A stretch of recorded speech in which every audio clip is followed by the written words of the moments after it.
Dropping a chicken, huh? Hey, guys. Yeah? What do you know? Chicken's turning out to be a rooster all of a sudden. Cock-a-doodle-doo. Cock-a-doodle. In case anybody here is interested, from here on in, the name is just plain Charlie Nix.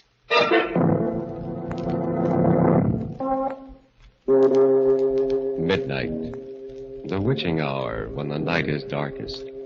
Our fears the strongest, and our strength at its lowest ebb. Midnight. When the graves gape open and death strikes. How?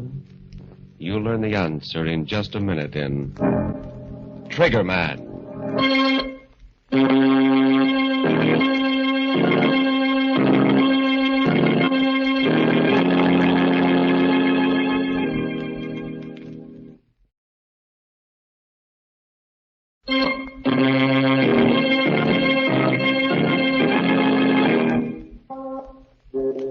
And now, Murder at Midnight.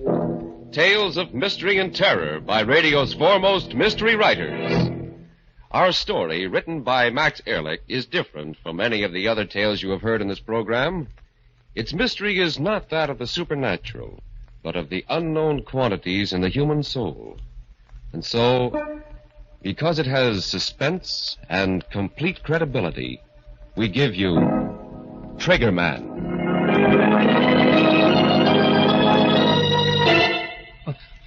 Was that the door? No. No, not yet. Not that it matters. You can't get very far with a slug in your guts. But I can sit here. And when I come through that door, I'll show him what Chicken Charlie Nix can do with a gun. Sure. Maybe it'll be for the last time. But what can I lose now?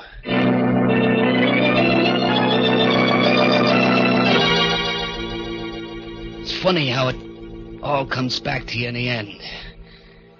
Just a year and a half ago that it all started. But I remember it like it was yesterday. I was standing back in the doorway waiting for some sucker to come along. It was down at the waterfront and it was plenty dark. I stood there, the rod cold in my hand, waiting. Finally, I heard footsteps. A man and a woman. I waited until they were almost opposite the doorway, and then... Hey, buddy. Got a match? Why, yes, I think so. Never mind. Get your dukes up. Tell him he's got a gun. Oh, a stick up, huh? Aren't you smart, sucker? Come on, reach. Get those hands up before I let you have it. Yeah. It's better. Okay, lady, let's begin with you. Oh, Tom, Hand over that purse. Better do as he says, Ann. All right, Tom. Thanks, lady. Thanks very much. Okay, buddy, let's have your wallet. I said come across with your wallet. Not tonight, chicken. What do you mean? Hey, wait a minute. How come you know my name? It's my job to know it. In your face, too. The name's Riley. From headquarters. Tom Riley. Plainclothes. Yeah. Keep up those hands. Keep them up or I'll drill you. I know you won't, chicken. Tom. Not for a lot more than I've got in my wallet. Tom, what are you doing?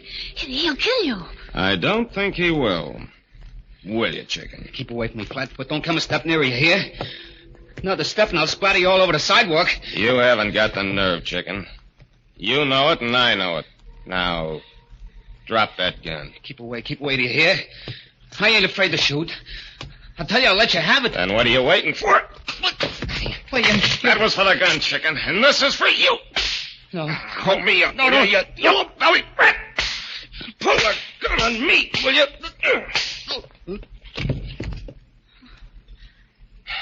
Oh, Tom. It's okay, Ann. It's all over. Well, you could have been killed. Walking straight into a hold-up man and knocking the gun out of his hand. Well, I knew he wouldn't shoot, Ann. You knew? His name is Charlie Nix. Chicken Charlie. Well, He carries a gun, yeah, but he's not a gunman. Because he's never used it and he never will. Just plain chicken-hearted. Yellow. That's why they call him Chicken. Still, you took an awful chance, Tom. There's always the first time. Not for Chicken Charlie. Now then, you see if you can find a phone, honey, and call headquarters Okay. while I keep an eye on this yellow skunk here.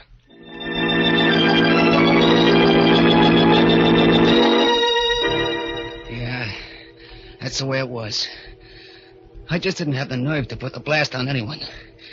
Sometimes in my room, I'd put my gun on the table and just look at it. I'd keep thinking, if I only had the nerve, I'd be one of Angelo Dinelli's triggermen instead of his errand boy.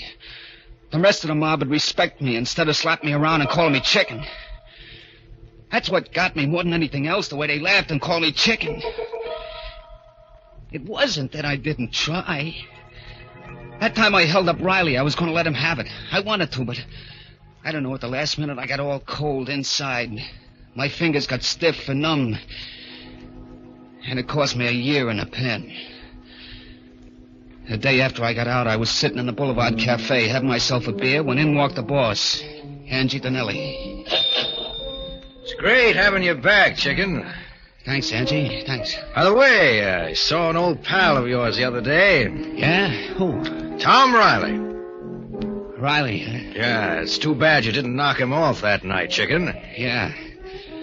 But one of these days, Angie, I'm going to meet him, and then I'll... Sure, kid, I know how you feel. After all, when a guy takes your gun away, it makes you look like a chump. Yeah, he made me look like a chump, all right.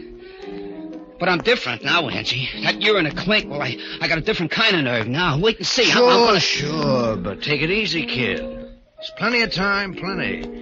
You just got out of stir, and you got yourself to worry about. What do you mean, Angie? I did my time, didn't I? I'm in the clear? Sure, Chicken, sure. But if you ask me, the pen didn't do you any good. You look kind of all in. You don't feel so good, do you? What makes you say that, Angie? Oh, I don't know. Your face ain't got any color, and you're breathing hard all the time. Well, I feel okay. Sure. I ain't saying anything's wrong with you, Chicken. But you never can tell until a good doc checks you over, huh? Yeah, maybe you're right, Angie. Maybe I ought to see a doctor, huh? Now you're talking sense, kid. Tell you what I'll do. I'll take you to my own doctor, Dr. Leonard. He's a big specialist, and he'll give you the once-over right. Yeah, but he probably comes high, and Forget it, Chicken, forget it. I'll take care of it. Won't cost you a dime. Hey, that's pretty white of me, Angie. Think nothing of it, kid.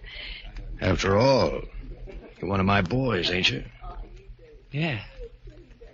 Yeah, I am. Well, if there's one thing Angie Dinelli does, it's to take care of his boys.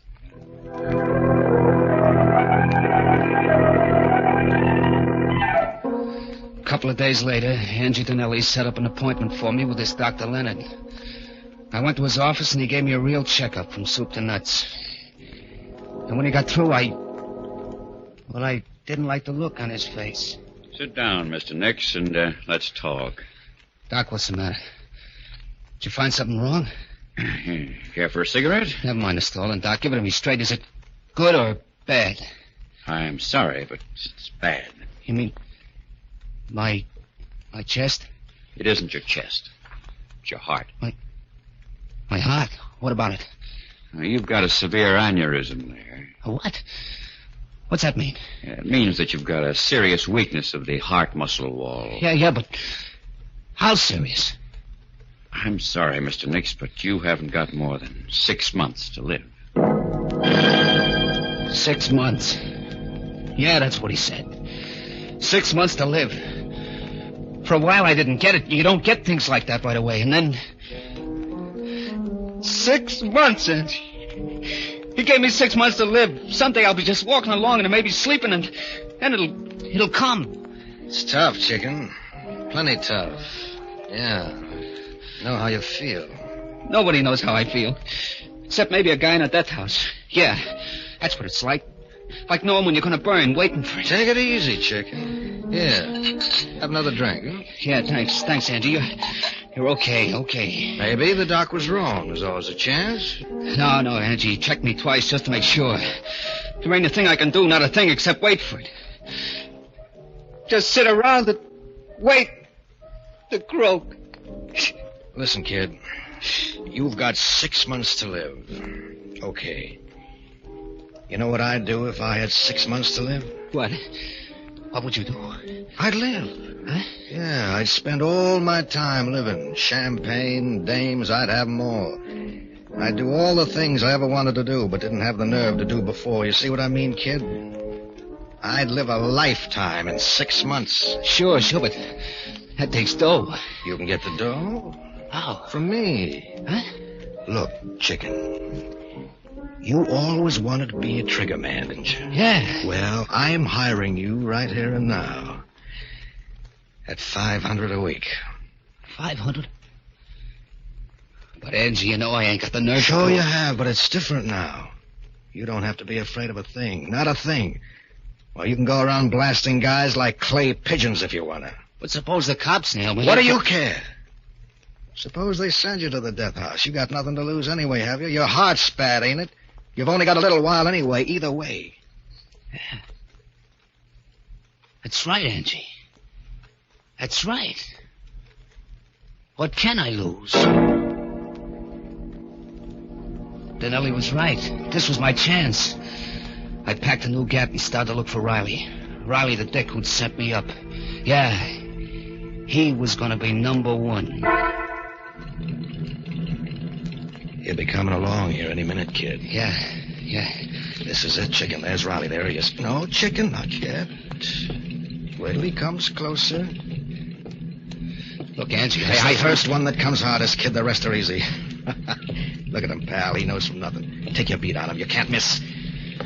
Okay, chicken, go ahead. Let him have it. Go ahead. Blast him. You did it. Yeah, I guess I did. Flat on the sidewalk, colder than yesterday's hash. You did it, Charlie. Angie, You just called me Charlie. Sure, kid, why not? You're not chicken anymore. Now, maybe we better get out of here.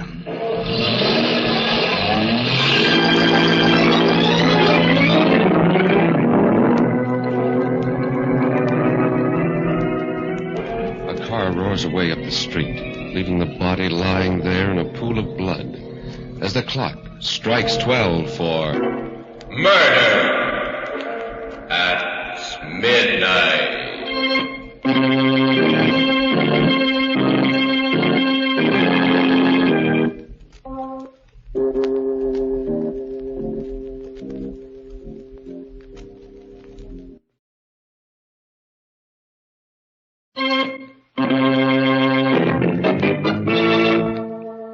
And now, back to Murder at Midnight, to the story of Triggerman.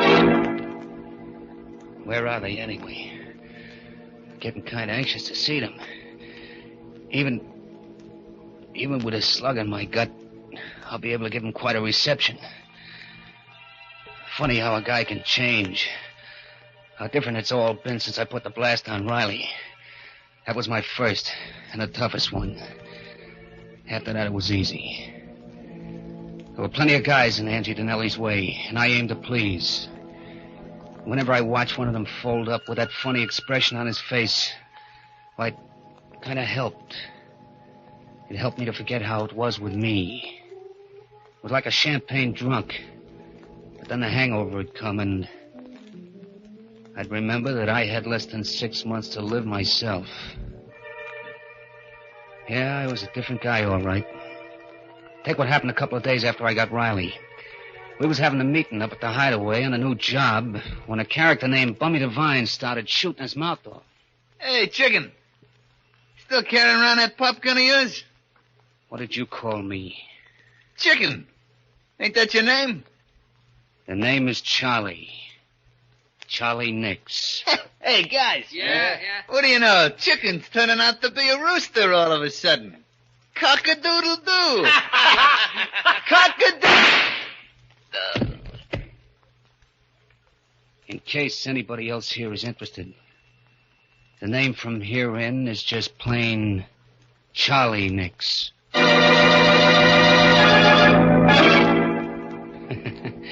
They didn't laugh after that.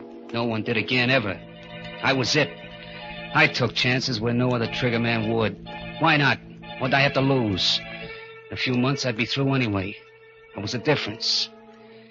Meanwhile, I lived. I painted the town red, bought myself tailored suits, hit the clubs every night, the gambling joints. And the dames, why, I had to fight them off. You can do a lot with $500 a week. Sure, I was hot, plenty hot. The cops couldn't figure out at the beginning who was doing all the fancy gun work, but they were getting warm, and they were getting close. I had to watch myself. And then one night, we were knocking off a fur warehouse. I was in the lookout car out front when suddenly... Hey, Charlie, a prowl car. Yeah, come on, Mike. Let's get out of here.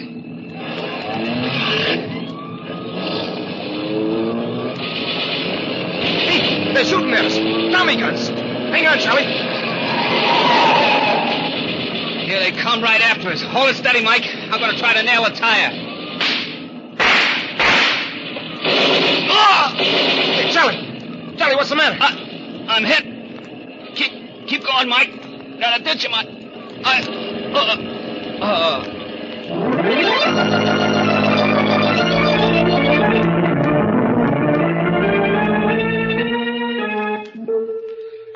When I opened my eyes, there was a smell of chloroform, and the doctor was just putting away some instruments. Mike was there, too, with a gat in his hand, making sure that the doc would cooperate. Hello, Charlie. How do you feel? I don't know. What happened? The doc here just dug a slug out of your chest. Oh. How am I doing, Doc? You'll be all right. Lucky you've got a good heart. Otherwise, you'd never have made it. What? Did you say my heart was good? That's right. But I don't get it. I thought I had a bad ticker. They told me I didn't have more than a few months to live. With that heart, my friend, you can live to be 100. That is, if the police don't interfere.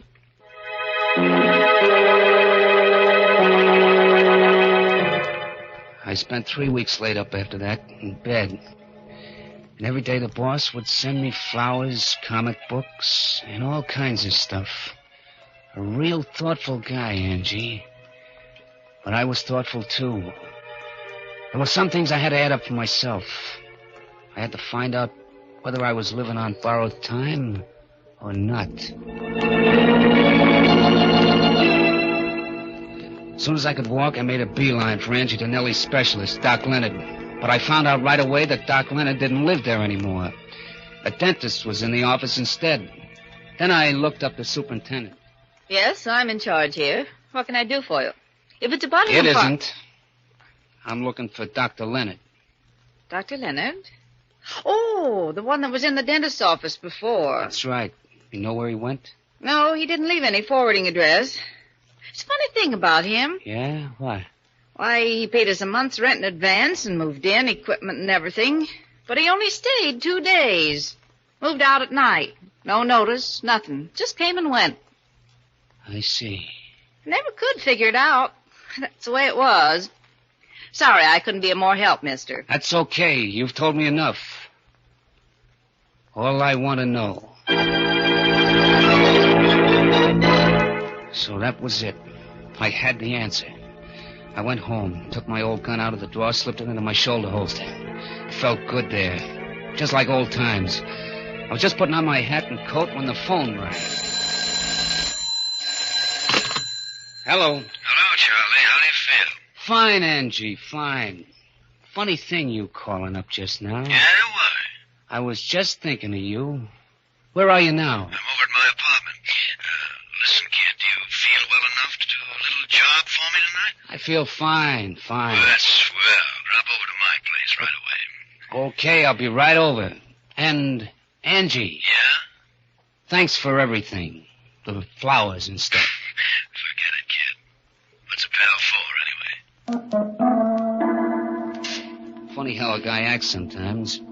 I remember in the cab on the way over, I was like ice. Cold inside and out. I should have been excited, but I wasn't. I came up to Angie's apartment and knocked on the door. Yeah, who is it? Me, Charlie. Oh, okay.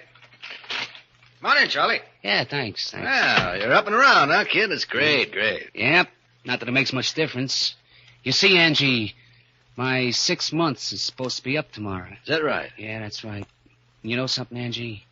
I feel fine. And yet, I'm supposed to croak. Well, it's just like I said, kid. Maybe Doc Leonard was wrong. Yeah, that's what I thought. Maybe he was wrong, made a mistake. Sure. So, this afternoon, I went up to see him. You did, huh? Yeah. And you know what, Angie? He doesn't live there anymore. No. In fact, he only set up practice there a couple of days. Kind of set me to wondering. Uh-huh. Wondering, what?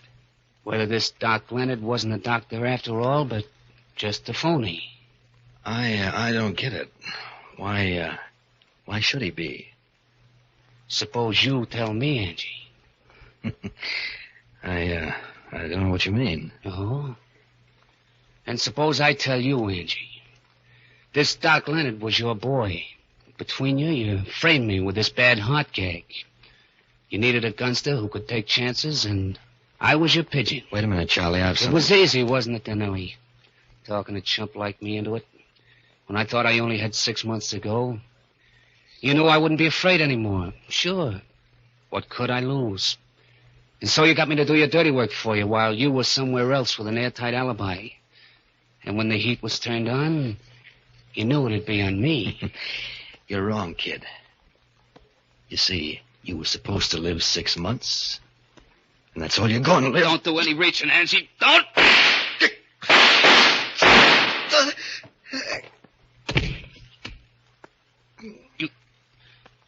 You taught me how to use a gun, Angie.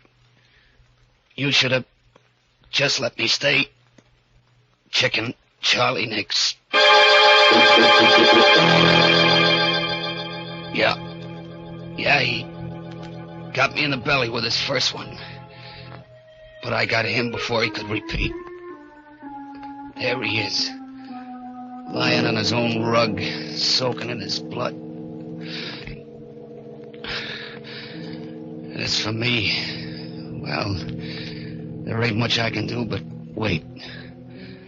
Somebody must have heard the shots, called the cops.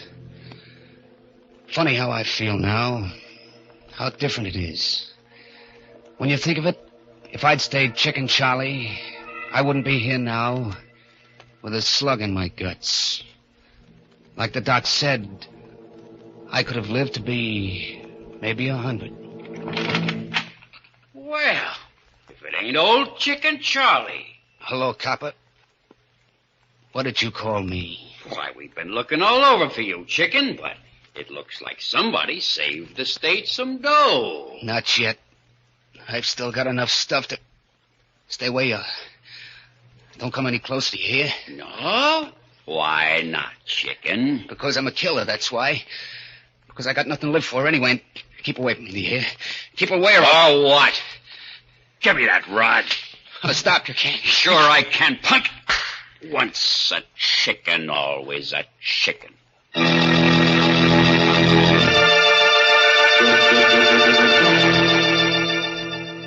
His eyes wide and incredulous, the hunched figure slips from the deep armchair, falls to the floor, next to the body of the man he killed.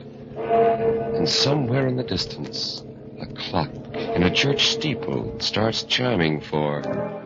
Murder at midnight.